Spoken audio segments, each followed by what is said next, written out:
Mummy जरा इस check पर साइन कर दीजिए, मुझे पैसों की जरूरत है, जूही के स्कूल की फीस भरनी है। निहाल ने जल्दबाजी में कहा तो संजना जी भी बोली, हाँ कर देती हूँ, पहले मेरा चश्मा तो लेकर आ, पता तो चले कि कितनी रकम निकाल रहा है। और वह अपना चश्मा ढूंढने लगी। काफी देर बाद भी चश्मा नहीं मिला तो निहाल फिर झल्लाया, मम्मी क्या आपको मेरे ऊपर विश्वास नहीं है क्या? मैं 10,000 निकाल रहा हूँ, जो 1 महीने बाद आपको वापस कर दूंगा, मैं कोई 10 लाख नहीं निकाल रहा।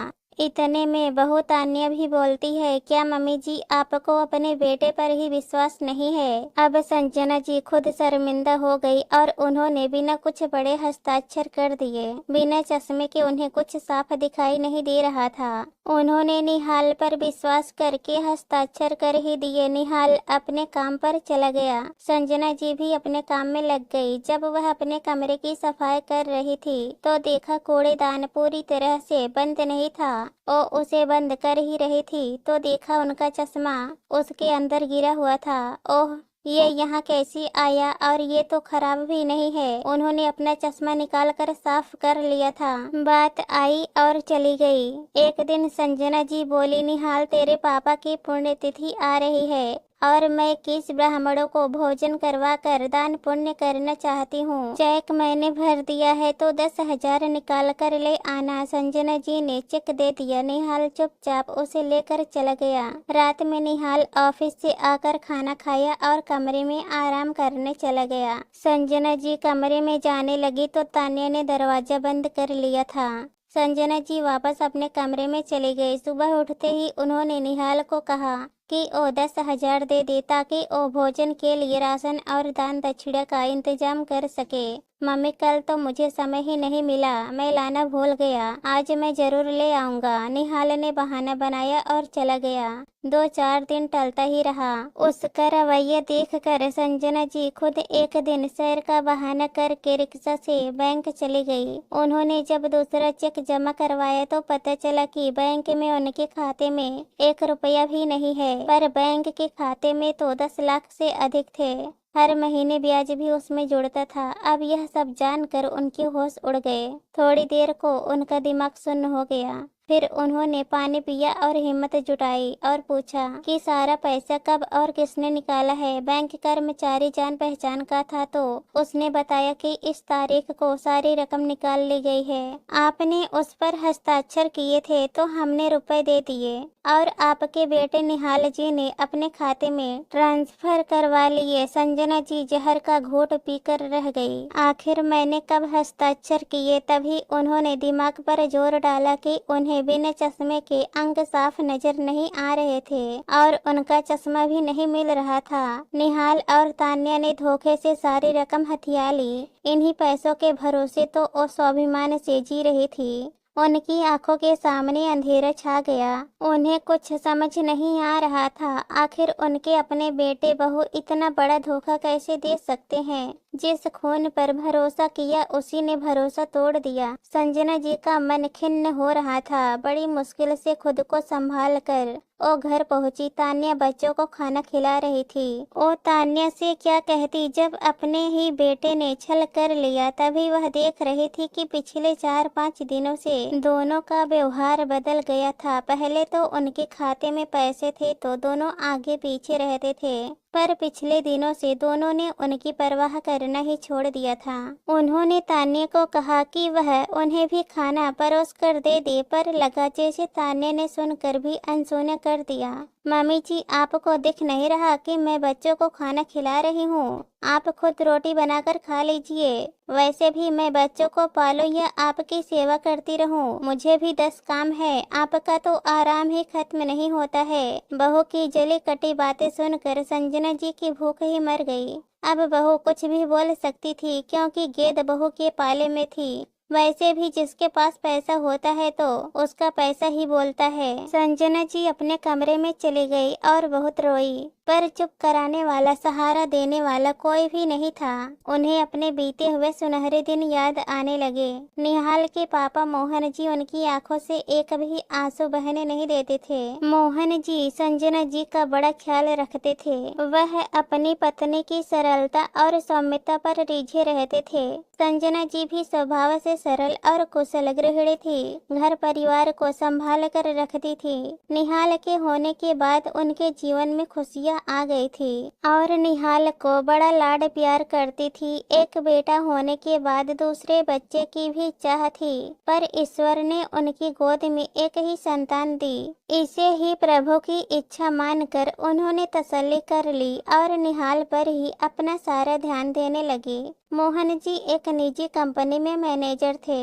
घर में सब सुख सुविधा थी। निहाल को भी उन्होंने अच्छे स्कूल और कॉलेज में पढ़ाया था और उसकी नौकरी उन्हीं के शहर में लग गई। संजना जी खुश थी। बेटा हमेशा साथ में इसी घर में रहेगा।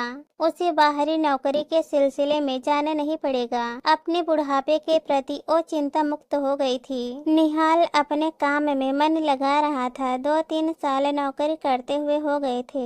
अब संजना जी उसकी शादी के सपने देख रही थी। उन्हें कोई लड़की पसंद ही नहीं आ रही थी। उन्हें तो लग रहा था कि वह अपने बेटे के लिए हीरा ही चुनकर लाएंगी, पर उनकी तलाश अधूरी ही रह गई। निहाल ने अपने कॉलेज में साथ पढ़ने वाली सहपाठी तान्या को पसंद कर लिया। बेटे की खुशी के लिए संजना जी और मोहन जी दोनों ही तैयार हो गए। बड़ी धूमधाम से शादी हो गई, पर तान्या ऊंचे सपने देखने वाली अति महत्वाकांक्षी लड़की थी। उसे घर में हर चीज ऊंची और ब्रांडेड चाहिए थी। अपनी सहेलियों के बीच वह अपना रुतबा बनाए रखना चाहती थी। उसकी इच्छाओं और सपनों का कोई पार नहीं था। निहाल भी उसी को खुश करने में लगा रहता था। संजना जी और मोहन जी अपने बेटे में आए हुए बदलाव को देख रहे थे, पर वह कुछ नहीं कहते थे। उन्हें लगता था कि दोनों सुखी रहे, घर में क्लेश ना हो। तान्या और निहाल के 2 बच्चे हो गए थे। दोनों को दादा दादी बड़े लाड प्यार से पाल रहे थे। तान्या की फरमाइशें अभी भी कम नहीं हुई थी। कभी मूवी तो कभी मॉल से शॉपिंग करना उसकी दिनचर्या में शामिल था। उसे सिर्फ अपने पर खर्च करना अच्छा लगता था। सास ससुर के खर्चे उसे अखरते थे। उसका यही रवैया देखकर मोहन जी सतर्क हो गए थे। जब उनको रिटायरमेंट का पैसा मिला तो उन्होंने ये पैसा संजना जी का खाता खुलवाकर उसमें जमा करवा दिया, क्योंकि वो जिस कंपनी में काम करते थे वो निजी कंपनी थी, तो उसमें पेंशन भी नहीं मिलने वाली थी। शायद अपने भविष्य का उन्होंने पहले ही सोच रखा था। और कुछ दिनों बाद ही अचानक हार्ट अटैक से उनकी मृत्यु हो गई। संजना जी ये सदमा सहन नहीं कर पाई। बड़ी मुश्किल से वह सामान्य हुई, पर पति की यादें उनसे भुलाई नहीं जाती थी। निहाल की नौकरी सही चल रही थी, पर वह किसी न किसी बहाने से संजना जी से पैसे मांगता रहता था। संजना जी समझती थी वो अप्रत्यक्ष रूप से हर महीने 10,000 उनके खर्च के लिए ही लेता था। कभी फीस के बहाने तो कभी राशन दवाई के बहाने, और दोबारा वापस नहीं करता था। इन सब के पीछे तान्या का ही हाथ था, इसलिए वह भी बेटे की मजबूरी समझकर चुप रहती थी। पर आज तो हद ही हो गई। निहाल ने सारा ही पैसा धोखे से हथिया लिया। शाम को निहाल ऑफिस से आया। उसके खाना खाने के बाद संजना जी ने निहाल को कहा, निहाल, मेरे खाते से 10 लाख रुपए चोरी से निकालने की क्या जरूरत थी? तू मुझसे मांग कर लेता। इस तरह मुझे धोखा देते हुए तुझे शर्म नहीं आई? मेरे बाद तो वह पैसा तेरे ही पास रहता, मैं तो उसे साथ भी नहीं ले जाती। इस तरह अपनी ही माँ के साथ छल करना अच्छी बात नहीं है। मम्मी, आप मुझ पर झूठा इल्जाम लगा रही हैं। मैं आपके बैंक से पैसा क्यों लूंगा? निहाल नजरें चुराते हुए बोला। तो सच्चा होता तो नजरें नीचे नहीं चुराता। और हाँ, मैं खुद आज बैंक गई थी। मुझे वहाँ बैठे शर्मा जी ने सब बता दिया है। अब सच्चाई मुझसे छुपी नहीं है। संजना जी की बात खत्म होने से पहले तानिया आ गई और चिल्लाकर बोली, आप मेरे पति को इस तरह से डांट नहीं सकती हैं। आपने ही तो खुद उस दिन चेक पर हस्ताक्षर किए थे। फिर इन पर इल्जाम क्यों लगा रही हो? तानिया, मैं अपने बेटे से बात कर रही हूँ, तुम ना ही बोलो तो अच्छा है। मुझे क्या पता था कि मेरा बेटा 10,000 की जगह उसमें 10 लाख की रकम भर कर मुझसे पैसे छीन लेगा।